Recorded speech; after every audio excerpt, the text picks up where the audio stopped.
Hello again guys, we're back for another video.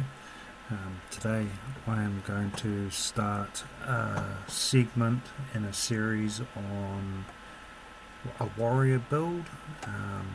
This is my build, so as with always, don't take it as the guaranteed way to build your warrior. However, with my experience over the 2 to 3 years I've been playing, this has been quite an effective build.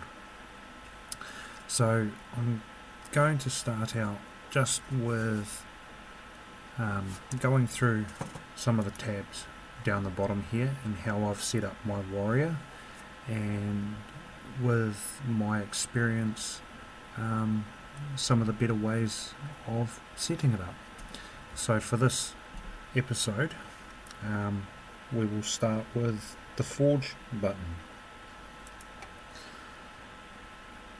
Now under the Forge button, on the right hand side of the screen, as you'll see, is we have Enhance, Socket, Append, Set, Polish, Awaken and Imbue.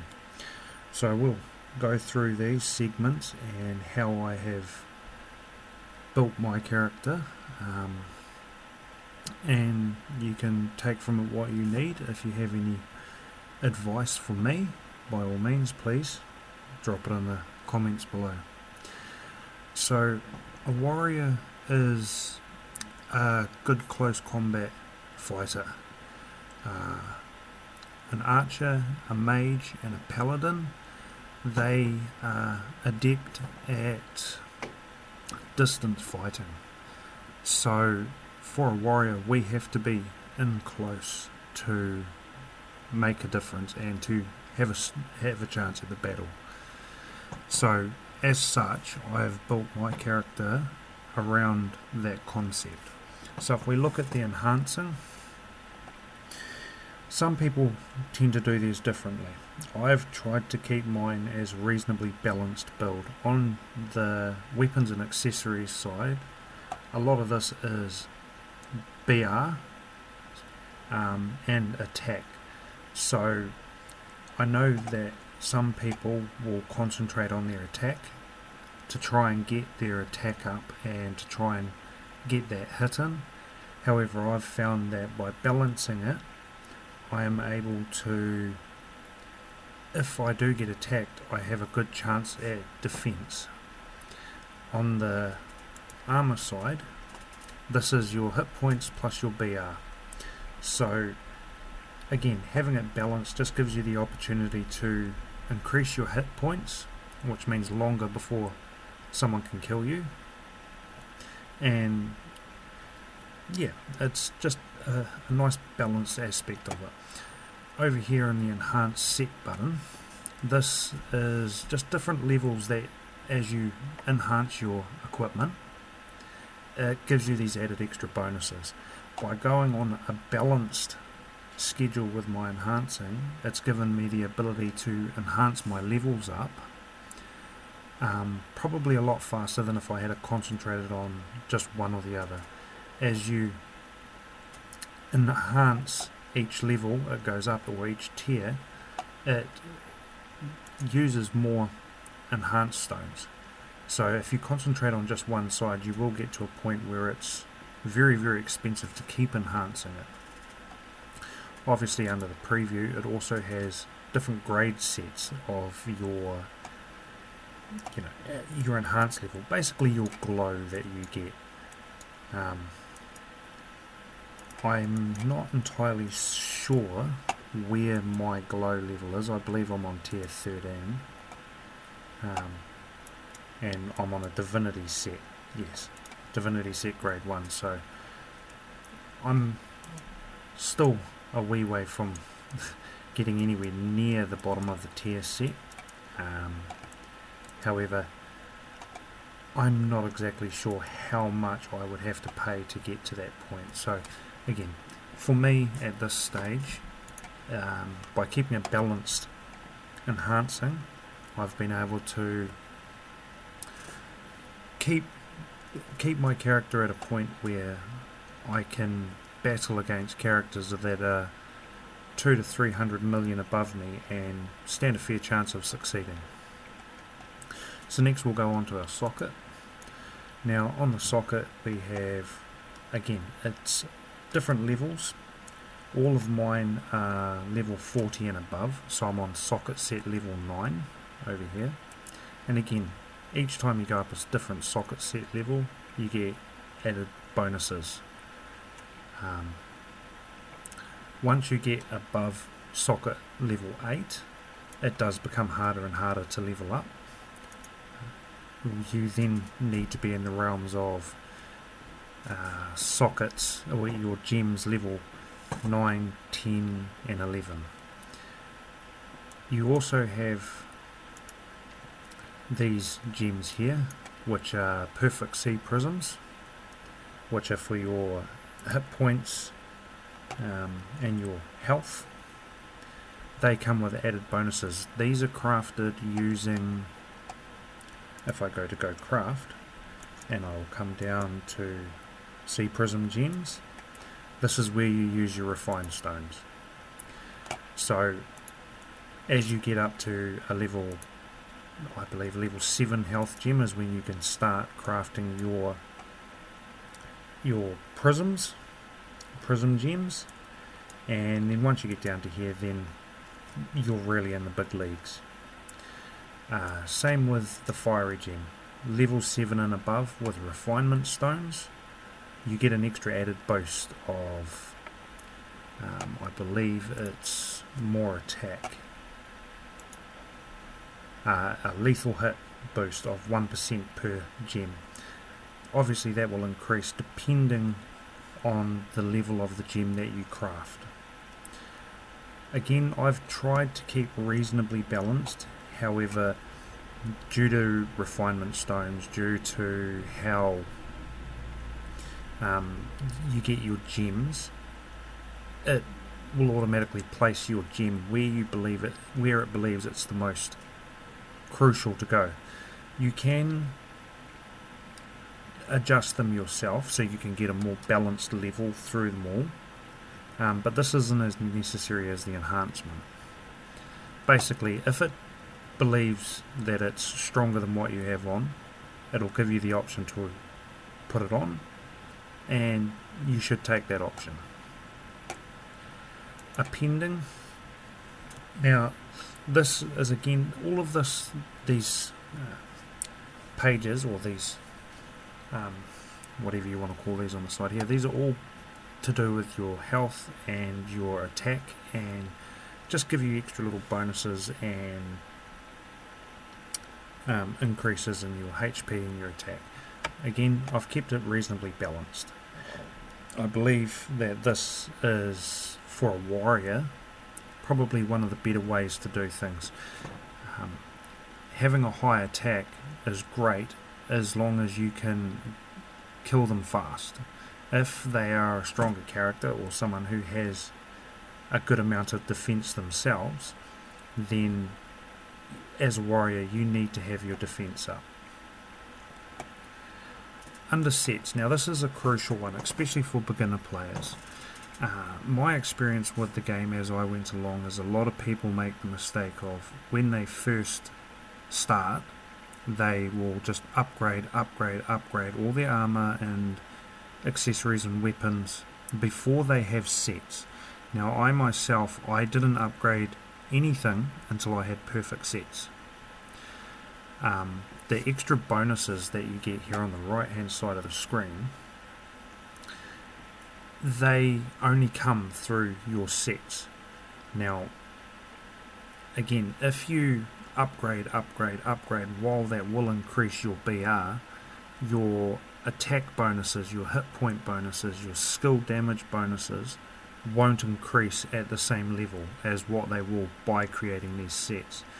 So again, with my experience, I've found that keeping this at the same level, not upgrading the actual armor or weapons themselves until you have them as perfect sets, generally speaking means that when you do upgrade to the next level, you have enough there to automatically start a normal set. and then from there getting to a perfect set is a lot easier. A lot of characters over the time that I've been playing that are at the same levels of me as I am at this stage rather, struggle with creating perfect sets because they have just upgraded without having the stones to create these sets. One of the recent things that have come in with the Divinity sets is supersets. Now, myself at this stage, I'm still in the process of collecting these. These, like with the normal set stones, take a lot of time to collect. You have to do a lot of battling, a lot of collecting, and it will take time. As you can see down here, I've only got 903 out of 2004 for my first part of the Super Tide set on my helm. So I won't upgrade this until I have the amount I need. I do not know if the super sets have a normal and a perfect like your normal set stones do, but I will find that out as I go.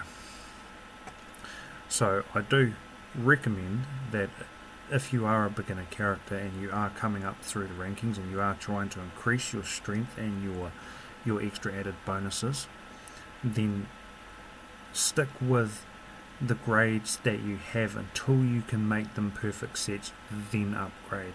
It may take a little bit longer to increase your BR up through the rankings, but your hit points and your attack points are going to benefit from doing it like this.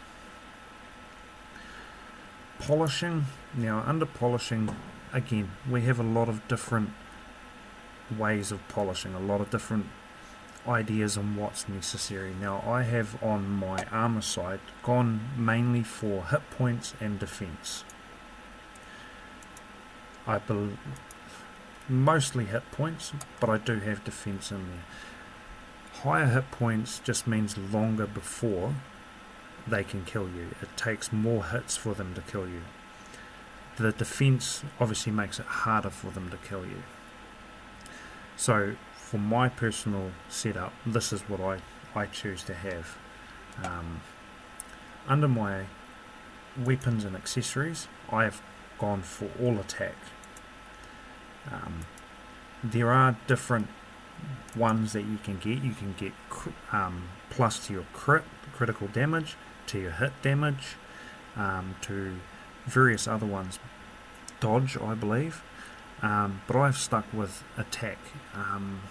As you've seen in my previous videos, for me my build has worked. I am behind, I think, maybe a little bit from where I could possibly be, but it's not due to this part of my build. That's just due to me falling behind with some of the events that I should be playing. Now Awaken, this is a new tab for me. This is something that has only come in with the Divinity. Now when you get to your Divinity gear, again I'm doing this in the same way that I have done my sets, I've done my enhancing and my appending. I'm trying to keep things balanced as I go. So rather than concentrating all of my awakening on just one weapon or one accessory or one armor, I'm trying to keep them all coming up together at the same levels. I don't know whether or not this makes a difference as of yet, but because I've stuck with that system throughout my build, I'm going to keep with that system now because whatever I've done has worked. Now on my weapons and my attack, as you can see, I have got the first four, the two weapons plus the top two accessories at 5-star. Now this is one below the first diamond level. My right ring here, I haven't got up to that point yet. It is one behind, so that will be my next one that I will awaken up to that 5-star level. On my armor, I'm now starting down through my second diamond set, and again I'm progressing through it slowly and evenly as I come along. As you go up each level, the awakening costs are more expensive. Now with your weapon in your awakening, it does have an increase in your attack. Each time you do an upgrade on it, it will increase your attack. Now for each one of these circles on the right hand side here, you have to use the awakening stones, not these attack stones here. They are, hang on a minute please, I will just get to them. Again, sorry for the backwards and forwards, but I'm still trying to work out how to do all this properly. So we need these stones, awakening crystals, sorry. Your first set, your first round through will be your basic awakening crystals. Then once you've upgraded it the first time, then you go up to your mediums, then up to your large, and so on and so forth. So anytime you get these crystals, keep them, because they will come in handy as you go up into your divinity sets. With the awakening, on the armor side of things, these awakening defense cores, they are easier to get than the attack versions of them. There's very few events that produce the attack ones. However, you can get them through the divinity tab on your main page by completing the events and getting up through the rankings and the levels, but we will get into that later. Any fragments that you get for these, keep them, especially with the attack ones, because they are a lot harder to get.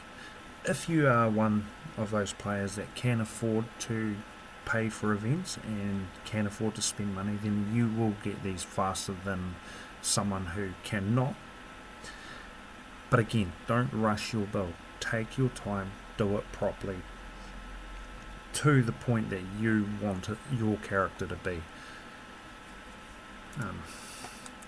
And imbuing, the last of the tabs on this page, this is something that I'm still only learning myself. This is something that I'm not too sure on, so you guys will learn this with me. I will post videos of imbuing as I go. But collecting the crystals that you need here, or these teardrops, you have to compete in the War Against the Gods event.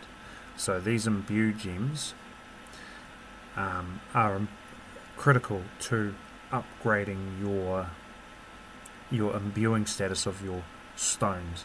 So this relates and correlates, with your sockets and your gems that you have socketed. This just basically gives each one an extra boost and lets you just get more out of your character and out of your sets, your socket stones. Now, I do have to stress that a lot of players want to level up fast. They want to get strong fast. They want to be able to get to the top of that board. They want to be able to fight against players that have been playing for a long time. That is very, very difficult with this game, and unless you have the money to put into playing this game, you're going to struggle if you push yourself too fast. If you overstep what your character's ready to take, it will become very, very hard to keep a balanced character.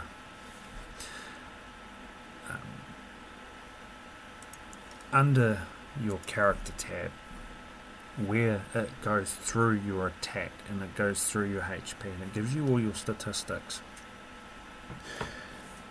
keeping it balanced makes a huge difference here. Your defense, your attack, your hit, your critical, all of this, keeping these levels around the same point will, as a warrior, keep you to a point where you have a chance of battling against people that may be stronger than you. But if you overreach, you're going to lose that. Warriors are very, very strong. They're becoming very, very hard to beat in some of the higher players. a lot of players have changed from warriors, gone to archers, gone to mages, gone to paladins, and then gone back to a warrior. They are, again, not so great at a distance type of battle, but in melees, in close quarters, they are at the pinnacle for my personal experience of where you can be.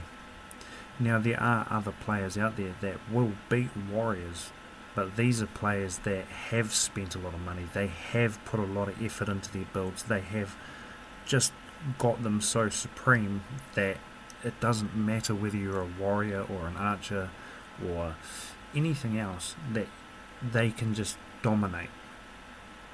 But some of the biggest players in the EOC universe are warriors, simply because of the fact that they are so strong when built correctly.